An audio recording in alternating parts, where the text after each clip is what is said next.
also a fun plant, Christmas cactus. Now, Aaron, all right, I always do this to Julio.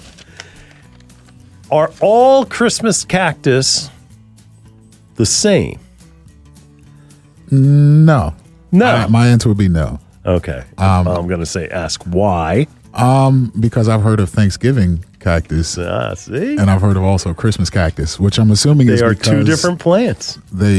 Is it okay? So if they're completely two different plants, then what I was about to say is completely wrong. Because I was going to say that is it just because they bloom at different times? Well, that too. Okay, that too. So, all right. How do you know? All right. So here's the on a Thanksgiving cactus. All right. You know how they're serrated on the top, right? Yeah.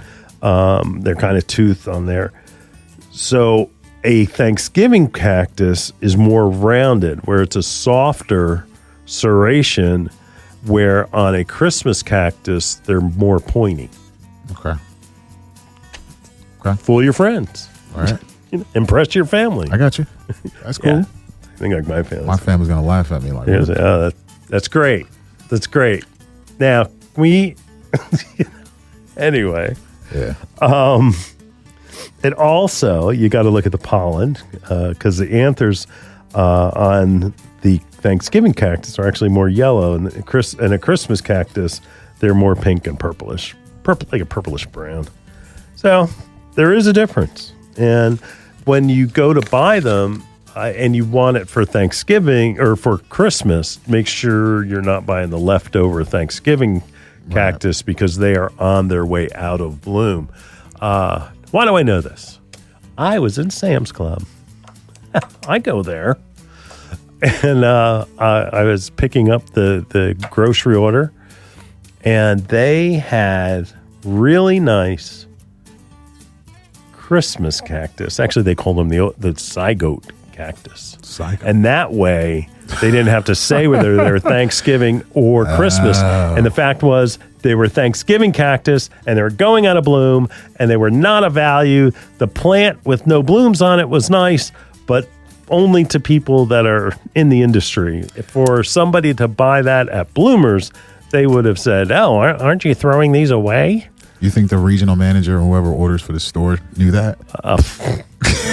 No, they go and they give it back to the growers. Well, I mean, like when we sold 12, you have to, we're only paying you for 12. To the grower, or no, if the retail manager, it's a widget, man. Okay. It's a widget. Just because they look at it and it's just like a kind of a blanket way to just say it could be. It's probably a pain in the neck for them. Yeah, to figure it out. Like they've got poinsettias. Yeah, they're big, but they're just plain ugly. Yeah. I mean, they're destroyed. They're just thrown around the same way that they throw around their produce. Sure.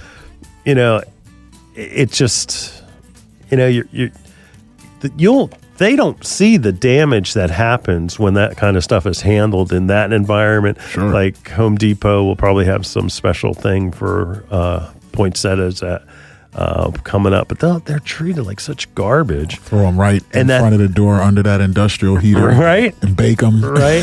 And that what happens? You bring it home, and here we go again. It's like I have a brown thumb. It's like, no, you don't. Home Depot has a brown thumb, and that maybe you can get some deals once in a while, but sure. But honestly, for any of the seasonal plants, they become just another seasonal decoration. It's not. Right. It's only for that season. It's not that they're skilled or anything else or can tell you how to take care of it.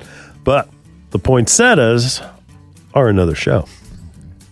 But Christmas cactus are what we're talking about. How much light? You got to think of, first of all, how these things grow. And that they both are native to Brazil. And they're found, they're epiphytic, so they grow in the crotches of trees and stuff, and on rocks, and shady, humid conditions to kind of hang down. But the light, and they'll do better in brighter light, but it doesn't have to be direct sun. Like so many of our houseplants, it's full sun, or shrubs. It's I need full sun but moist. It's that those two don't work very well together. But if you give them just bright natural light, it's enough. You don't want them in direct sun because it actually will burn their leaves and they'll get kind of funky. So if you ever had one where it like all of a sudden shriveled like an old woman, ooh, I'm going to get in trouble for that, you know? Hey. Aaron told me to say that. So send your complaint mail to Julio Zamora. Absolutely correct. Where are you? Anyway, see? Julio usually gets me out of trouble like that. But what they do is they do shrivel up, and then they drop all their buds, and you don't get any flowers. You want to kind of treat it like a succulent kind of. Okay. So it doesn't need a lot of water, but give it a drink of water, but let it dry out. Don't let it sit in water. That will, they'll start to rot. The temperature inside the home is perfect. Right. Perfect. So, for example, if I were to pick up one, right, and I wanted to repot it, what soils would you suggest? Cactus soil. Cactus soil? Yep. Okay. Well draining, but will still retain some moisture. Okay. Not something like a heavy peat-based soil. Okay. Not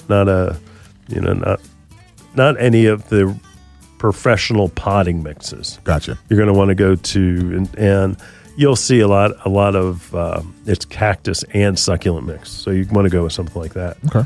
Did you know that they are photoperiodic? I did. Because we're horticulturists. What that means is just like poinsettias, they need to get 12 to 14 hours of complete darkness per day just to start the bloom cycle. And it has to start 8 weeks before you want it to bloom. So it's kind of like how we were talking about the amaryllis in the previous segment. You have to start that 8 weeks before you want it to bloom. So it's another, don't just look at it. It's like, look at the thing, grows on these metal racks. No, they don't. That what happens is that the grower has to give them complete darkness for 12 to 14 hours. And things will throw off a crop. I tell the story, and I'll tell it again when we do poinsettias, that I knew a grower, and the town came through and was like, we're putting streetlights up.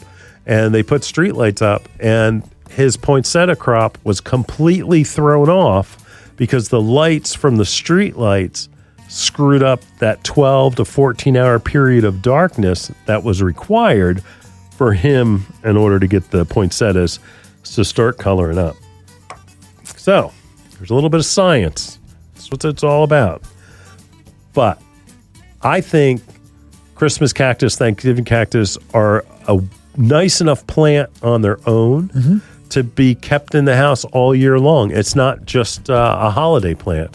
You may find that you get that all of a sudden they're blooming in June. And why are they blooming in June is because that's when that 12-hour light and dark comes in. So the natural growth or flowering period is going to be different because you have to force it into that growth period to get it to bloom for certain holidays. So don't worry about it. Be happy with it. I mean, I've seen them where they're in like 16-inch pots and these gigantic, just massive plants. And they become like a big, it's kind of like a mound. So get your Christmas cactus. It's too late for Thanksgiving cactus.